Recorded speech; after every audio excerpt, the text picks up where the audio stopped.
সেই ৭৮ সালে লেখেন সত্যজিৎ রায়। ওসাকার গবেষণাগারে বিশ্বখ্যাত ৭ বিজ্ঞানীকে নিয়ে প্রফেসর শঙ্কু বানিয়ে ফেলেন ফুটবলের ১.৫ গুণ আয়তনের উচ্চ ক্ষমতা সম্পন্ন এক কম্পিউটার। নাম তার কম্পু। প্রাক গুগল দুনিয়ায় শঙ্কুর কম্পুই ছিল বিশ্বকোষের প্রতিস্থাপক। ৫০ কোটি প্রশ্নের জবাব কম্পুর ঠোঁটস্থ। টনটনে বিবেচনাবোধ, জমিয়ে ব্রিজ বা দাবা খেলতে পারত, ভালো মন্দ বিচার করতে পারত গানের সুরের। তবুও কম্পুকে কল্পবিজ্ঞানের চৌহদ্দিতেই বেঁধে রাখেন সত্যজিৎ। ৫০ বছরের মধ্যেই যে তা সাদা পাতা ছেড়ে বাস্তবে উঠে আসবে কে জানত। ২০২২ সাল নভেম্বরের শেষ দিন প্রকাশ ঘটে চ্যাট জিপিটির। আর তারপর থেকেই দুনিয়া জুড়ে যে ঝড় উঠেছে তা থামার নাম নেই। কারণ চ্যাট জিপিটি অবলীলায় লিখে দিচ্ছে কবিতা, গল্প, নাটক, প্রবন্ধ, কষে দিচ্ছে কঠিন কঠিন অঙ্ক, তৈরি করে দিচ্ছে গবেষণাপত্র। আবহাওয়ার পূর্বাভাস থেকে সেলফ ড্রিভেন গাড়ি, রানওয়ে চিহ্নিত করে বিমান অবতরণ, হুবহু নকল অন্যের কণ্ঠস্বর। চ্যাট জিপিটি যে কি পারে না সেটাই এখন প্রশ্ন। জিজ্ঞেস করলেই মিলে যাচ্ছে হাতে গরম জবাব। এমনকি প্রশ্নকর্তাকে নীতি শিক্ষা দিতেও জুড়ি নেই কৃত্রিম বুদ্ধিমত্তার। ২০২২-এ পথ চলা শুরুর পর কেটে গিয়েছে ২টি বছর। এই সময়ে নতুন কি শেখালো চ্যাট জিপিটি এআই?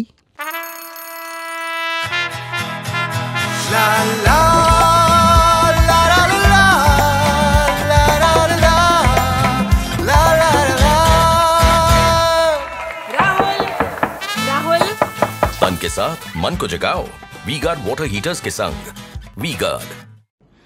এআই এখন আমাদের চারিপাশে। সে গাড়ির নম্বর প্লেট পড়া থেকে শুরু করে বড় বড় রোবট যারা কারখানায় থাকে।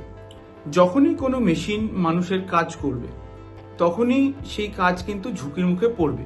সে একটা ক্যামেরার কাজ হোক, একটা এটিএম হোক বা এআই। এখন আপাতত AI is trying to work in areas যেখানে এখন এক্সিস্টিং অনেক সময় লাগে, যেমন ডকুমেন্ট প্রসেস করা, বই পড়া, আইনি নথি এক্সপ্লেন করা, ইনভয়েস প্রসেসিং, ডকুমেন্ট প্রসেসিং। যেই সব কাজ নিয়ম ভিত্তিক, রেপিটেটিভ বা সার্চ অপারেশনস, ওই সবগুলোতে এআই খুব ইজিলি এখন মানুষের কাজ করতে পারবে। যেমন প্রোগ্রামিং, গুগলের সিইও বলেছে that 25% of their code AI লিখেছে।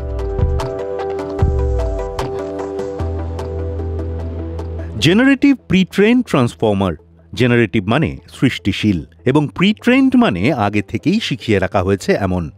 ট্রান্সফর্মার এখানে বিমূর্ত গাণিতিক কাঠামো বা একটি নিউরাল নেটওয়ার্ক, যাকে মানুষের স্নায়ুতন্ত্রের খুব দুর্বল অনুকরণ বলাই যায়। এবার জেনে নেওয়া যাক কিভাবে কাজ করে চ্যাট জিপিটি এআই। ধরা যাক জিপিটি 3.5 একটি কম্পিউটার প্রোগ্রাম যা মানুষের প্রশ্ন বুঝে শব্দের পর শব্দ অর্থপূর্ণভাবে সাজিয়ে সৃষ্টি করতে শেখে কিছু আপাতভাবে মৌলিক বাক্য, যার মধ্যেই রয়েছে ব্যবহারকারীর প্রশ্নের উত্তর। সাধারণ চ্যাটবটের সঙ্গে এর মৌলিক পার্থক্য রয়েছে।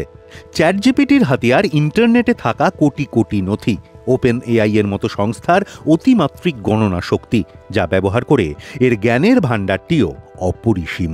প্রায় সব প্রশ্নেরই কিছু না কিছু উত্তর তার ভাঁড়ারে মজুদ। কার হাতে তৈরি? সান ফ্রান্সিসকোর ওপেন এআই নামে কৃত্রিম বুদ্ধিমত্তা নিয়ে গবেষণা করে একটি সংস্থা। ২০১৫ সালে সংস্থাটি প্রতিষ্ঠা করেন ইলন মাস্ক, স্যাম অল্টম্যানেরা। মাস্ক যদিও ২০১৮ সালে বোর্ড থেকে ইস্তফা দেন। কিন্তু কেন চ্যাট জিপিটি তৈরির কথা মাথায় এলো মাস্কদের? বিশেষজ্ঞরা বলেন, ইন্টারনেটের দুনিয়ায় সার্চ ইঞ্জিন সবচেয়ে গুরুত্বপূর্ণ। যে সার্চ ইঞ্জিনের বাজারে কার্যত একচেটিয়া নিয়ন্ত্রণ গুগলের। প্রতিযোগী হিসেবে মাইক্রোসফটের বিং বা অ্যাপলের সাফারি আছে বটে, কিন্তু প্রতিযোগিতায় গুগলের ধারে কাছেও নেই কেউ। এই সমস্যা থেকেই আরও উন্নত প্রযুক্তির সার্চ ইঞ্জিন বানানোর কথা মাথায় আসে মাস্ক অল্টম্যানেদের। সেই ভাবনা থেকে শুরু চ্যাট জিপিটির সলতে পাকানো। কিন্তু বাস্তবে যে চ্যাট জিপিটি আত্মপ্রকাশ করল তা চিরাচরিত সার্চ ইঞ্জিনের চেয়ে বহু গুণ বেশি দক্ষ এবং উন্নত। চ্যাট জিপিটি এআই বাজারে আসার পর থেকেই চাকরির বাজারে গেল রব উঠেছিল। একটি অংশের আশঙ্কা ছিল কৃত্রিম বুদ্ধিমত্তা খেয়ে ফেলবে চাকরির বাজার। সেই সম্ভাবনা যে একেবারেই অমূলক তা নয়।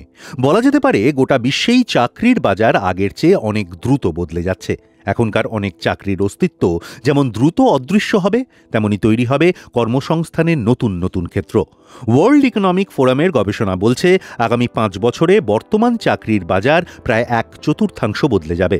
অর্থাৎ ক্রমবর্ধমান প্রতিযোগিতামূলক চাকরির বাজারে সফল হতে প্রতিনিয়ত নতুন দক্ষতা শিখে সক্ষমতা বাড়ানোর কোনো বিকল্প নেই। ঠিক যে কথা কম্পিউটার আসার সময়ও চাকরির বাজারে হাত পড়বে এমন আশঙ্কা শোনা গিয়েছিল। যারা নিজেদের প্রোডাক্টিভিটি বাড়িয়েছে এআই এর সাহায্যে, ওদের জন্য এটা একটা প্রচন্ড আশীর্বাদ, এবং যারা এআই এর জন্য নিজেদের চাকরি হারিয়েছে এটা তাদের জন্য অভিশাপ। অনেক কোম্পানির কিছু কাজ এআই এর জন্য অনেক সহজ হয়ে গেছে, কিন্তু ওদের নিজেদের সীমাবদ্ধতাও আছে। আমি মনে করি সমাজের উচিত কৃত্রিম বুদ্ধিমত্তার সুফল ও কুফল নিয়ে আলোচনা করা উচিত, এবং সরকারের উচিত এআই অ্যাপ্লিকেশনের জন্য রেগুলেশনস বানানো। বিশ্বের ইতিহাস বলে কোনো নতুন প্রযুক্তি আবিষ্কার হওয়ার পর তা ভালো এবং খারাপ দুভাবেই ব্যবহার হয়। উদাহরণ পরমাণু শক্তি। চ্যাটজিপিটি এআইও তার ব্যতিক্রম নয়, কিন্তু এই প্রযুক্তির লাগাম ছাড়া ব্যবহার ডেকে আনতে পারে বিরাট বিপদ।